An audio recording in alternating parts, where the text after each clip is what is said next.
अल्लाह ने एक ऐसा लड़के को चुना जिसके दिल में सिर्फ अल्लाह का खौफ था और उसकी बहादुरी हर किसी की जुबान पर। न ज़रा न तलवार, सिर्फ यकीन।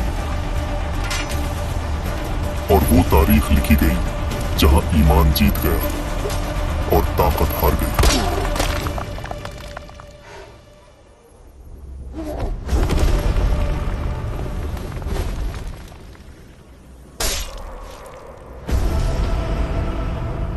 ये उस वक्त की बात है जब बनी इसराइल शाम और फिलिस्तीन के इलाकों में आबाद थे।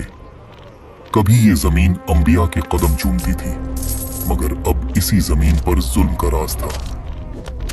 जालिम लोग कहते, उनके खुदा ने उन्हें नेमतें दें और ये गुमराह हो गए, अब ये सब हमारे गुलाम हैं। दुश्मन कबीले उनके शहरों पर हमले करते, उनके घर जला देते, उनके बेटों को कत्ल और औरतों को कैद कर लेते।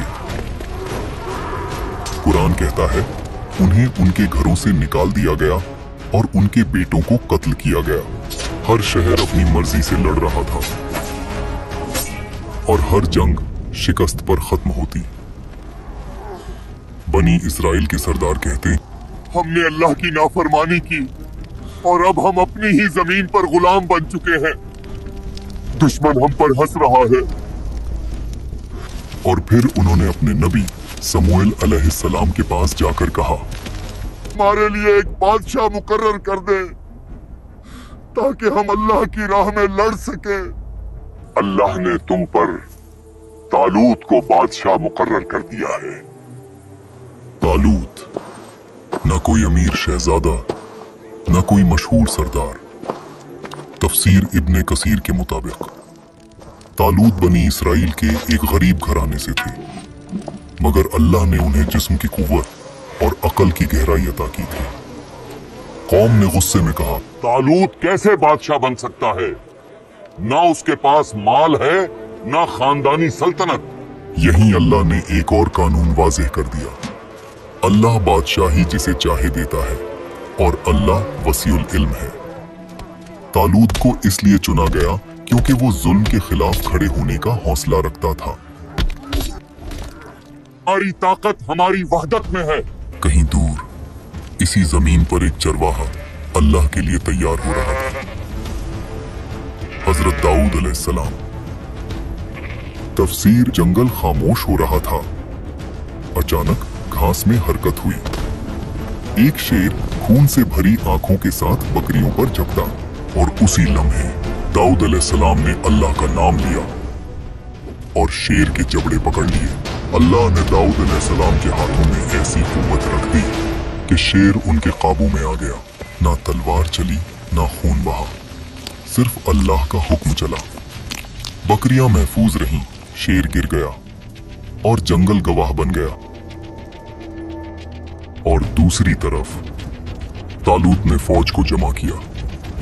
ये वो लोग थे जो जुल्म से तंग आ चुके थे और अब बदला चाहते थे, मगर अल्लाह जंग से पहले दिलों को आजमाता है। रेगिस्तान के बीच दूर से पानी चमका। प्यास से सूखे होंठ और जले हुए गले अचानक जिंदा हो उठे। सिपाही एक दूसरे को देखने लगे। ये वही लम्हा था जहां तलवार नहीं, नफ्स इम्तिहान बन जाता है। एक सिपाही बोला, बादशाह, हम और आगे नहीं चल सकते। प्यास जान निकाल रही है। अल्लाह तुम्हारा इम्तिहान पानी से करेगा। जो ज्यादा पिएगा वो मेरा साथी नहीं होगा। सिर्फ एक हाथ भर की इजाजत है। कुछ सिपाही रुके, कुछ ने कदम पीछे लिए, मगर अक्सर नहर की तरफ दौड़ पड़े। हाथ पानी में गए, होंठ पानी से भरे। लोग झुक झुक कर पीने लगे जैसे जिंदगी इसी नहर में हो। और इसी लम्हे उनका यकीन पानी के साथ बह गया। हजारों ने हद से ज्यादा पिया और वही टूट गए और डर वापस आ गया। एक सिपाही ने कहा, अब हम जालूत का मुकाबला कैसे करें? हम कम हैं, बहुत ज्यादा ताकतवर हैं। नहर के दूसरी तरफ सिर्फ 313 लोग खड़े थे। न पूरी ताकत, न पूरा सामान, मगर आंखों में एक अलग रोशनी। मगर अब असली खौफ सामने आने वाला था।